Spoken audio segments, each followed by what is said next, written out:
Well, Edward Snowden's bountiful NSA leaks are far from over, at least according to Glenn Greenwald. Greenwald is the former Guardian journalist responsible for breaking the NSA surveillance story, and he says there are indeed more damning documents to be released. Only this time it'll be about our neighbor to the north, Canada. Recently, Greenwald spoke to the Canadian Broadcasting Corporation's radio station. Take a listen to what he said.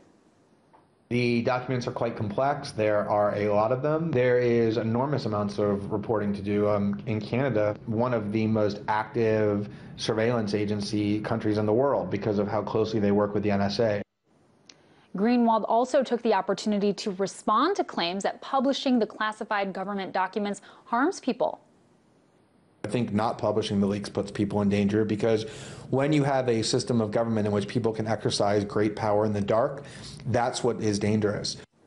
I was joined earlier by Steve Anderson, Executive Director of Openmedia, to talk about just how that power in Canada is being exercised and what we can expect out of these leaks. I first asked him to tell us about how the Canadian and American security agencies share that information with one another. Yeah, well, Canada and the U.S. are part of what's called the Five Eyes network, and it's a very secretive. But what we do know is that several countries, the spy agencies of several countries, including Australia, the UK, New Zealand, Canada, and the U.S., they all share data and information with each other. And we know that, for example, Australia has been used by the NSA to do certain spying on certain individuals. And we know that there's a lot of other cooperation there between Canada and the U.S. and the other countries. Absolutely. And of course, the information that's collected is then shared with other agencies like the CIA. Do the two countries work together in actually detaining U.S. or Canadian citizens abroad? Well, I mean, that's sort of the issue. I think, but both with the NSA and with, in Canada, CSEC, both these agencies are really, they're secretive, they're expensive, and from what we're hearing with all these leaks from Snowden, they're really out of control. And we have every reason to suspect that they do cooperate in that way in terms of apprehending people, and we know that they're definitely sharing data, but how deep that cooperation goes, we don't know, but I'm hoping that new revelations coming from Glenn Greenwald will shine some light on that activity, because I think Canadians, Americans, people really around the world have a right to know what these spy agencies are doing and if they're violating our right to privacy and our basic freedoms. Sure. And in the United States, of course, there are the House and Senate Intelligence Committees that are supposed to oversee this kind of activity. What kind of oversight is there in the Canadian government, and do you think it's effective? It's definitely not effective. There is a watchdog, but it's a very small office, and this government watchdog has basically said that they don't know if Canadians are being targeted or how many Canadians are being swept up in this secretive, expensive spying. And in fact, the two opposition parties have called for more oversight. The Liberal Party here in Canada has just put forward a bill asking for parliamentary oversight, because really it's a really small office, and they have themselves complained that they don't have enough access to information, and they have called, the government's own commissioner has called for more privacy safeguards and more oversight of the government's spying activities. And Steve, how would you say Canadian citizens perceive the threat to their privacy?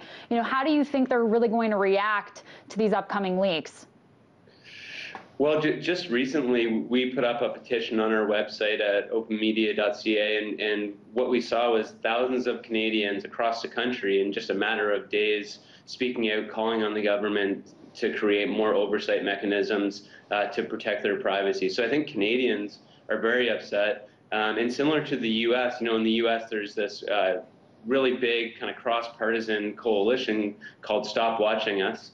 And in Canada, we have a similar coalition of groups from the right, the left, you know, labor groups, right-leaning groups, you know, LGBT groups, speaking out on this issue and joining with Canadians. So I think that as more revelations come out more and more Canadians will be demanding answers. And, I hope that Rob Nicholson, who's the minister responsible for this, and Stephen Harper really come clean with Canadians and let us know how many Canadians are being swept up in this dragnet surveillance, what information is being stored in giant databases, and how secure is that information.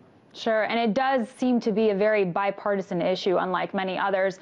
But you mentioned this, vast pools of data are held by the Five Eyes, which, just so people know, is the US, Canada, UK, Australia, and New Zealand. Do Canadians feel in some way that their relationship to these other countries is beneficial to them and their security?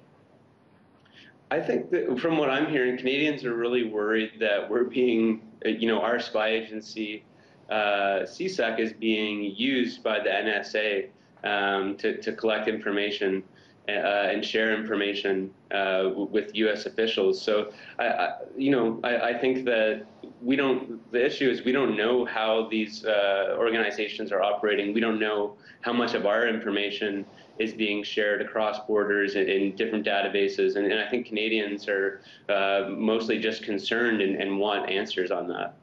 Sure. And lastly, Steve, I wanted to go back to something Glenn Greenwald talked about in his CBC interview in response to the claim that these revelations would expose state secrets to those involved with terrorism, and therefore it would do more harm to national security than good. Take a listen to this. Terrorists have long ago known that the U.S. and U.K. governments do everything possible to monitor their communications. That's why Osama bin Laden used human couriers. We didn't tell the terrorists anything they didn't already know. What we've told people that they didn't already know are ordinary citizens around the world, that this spying system is directed not at the terrorists but at them. So what do you make of the argument that the leak of this information could actually aid terrorists? Like, do you agree with Greenwald and what he said on that?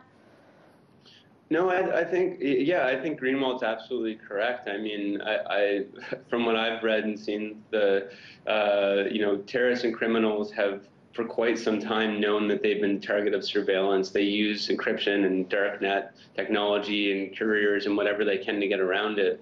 So I don't think it's new to those folks. I think it's like Greenwald said, it's new to law-abiding Canadians, law-abiding Americans to know that there is a government agency that's collecting their sensitive private information. We're talking about things like your prescriptions, your phone records, where you are, where you're going, who you're friends with. The fact that that information is being collected and stored in giant unsecured databases, I think that is what is news to Americans and Canadians, and what is dangerous. I mean, if you look at Canada, we've had over 3,000 breaches of sensitive citizen information in recent years, affecting 725,000 Canadians.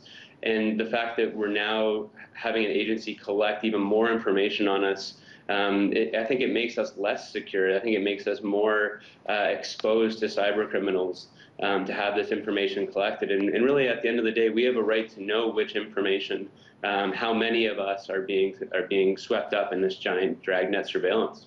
Sure. Well, it'll be very, very interesting to see what these upcoming leaks do reveal about Canada. I do appreciate you coming on and breaking down some of that for us. Steve Anderson, Executive Director of Openmedia. Thanks for having me.